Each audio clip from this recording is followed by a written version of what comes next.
സങ്കീർത്തനങ്ങൾ അദ്ധ്യായം 51. ദൈവമേ, നിർമ്മലമായൊരു ഹൃദയം എന്നിൽ സൃഷ്ടിച്ച് സ്ഥിരമായൊരാത്മാവിനെ എന്നിൽ പുതുക്കണമേ. നിന്റെ സന്നിധിയിൽ നിന്ന് എന്നെ തള്ളിക്കളയരുതേ. നിന്റെ പരിശുദ്ധാത്മാവിനെ എന്നിൽ നിന്ന് എടുക്കുകയുമരുതേ. നിന്റെ രക്ഷയുടെ സന്തോഷം എനിക്ക് തിരികെ തരണമേ.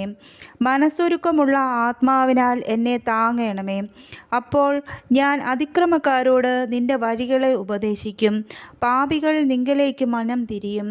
എൻ്റെ രക്ഷയുടെ ദൈവമായ ദൈവമേ, രക്തപാതകത്തിൽ നിന്ന് എന്നെ വിടുവിക്കണമേ. എന്നാൽ എൻ്റെ നാവ് നിന്റെ നീതിയെ ഘോഷിക്കും. കർത്താവേ, എൻ്റെ അധരങ്ങളെ തുറക്കണമേ. എന്നാൽ എൻ്റെ വായെ നിന്റെ സ്തുതിയെ വർണ്ണിക്കും. ഹനനയാഗം നീ ഇച്ഛിക്കുന്നില്ല, അല്ലെങ്കിൽ ഞാൻ അർപ്പിക്കുമായിരുന്നു. ഹോമയാഗത്തിൽ നിനക്ക് പ്രസാദവുമില്ല. ദൈവത്തിൻ്റെ ഹനനയാഗങ്ങൾ തകർന്നിരിക്കുന്ന മനസ്സ്, തകർന്നും നുറുങ്ങിയുമിരിക്കുന്ന ഹൃദയത്തെ ദൈവമേ നീ നിരസിക്കുകയില്ല. നിന്റെ പ്രസാദപ്രകാരം സിയോനോട് നന്മ ചെയ്യണമേ. യെരൂശലേമിൻ്റെ മതിലുകളെ പണിയണമേ. അപ്പോൾ നീ നീതിയാഗങ്ങളിലും ഹോമയാഗങ്ങളിലും സർവാംഗ ഹോമങ്ങളിലും പ്രസാദിക്കും. അപ്പോൾ നിന്റെ യാഗപീഠത്തിന്മേൽ കാളകളെ അർപ്പിക്കും.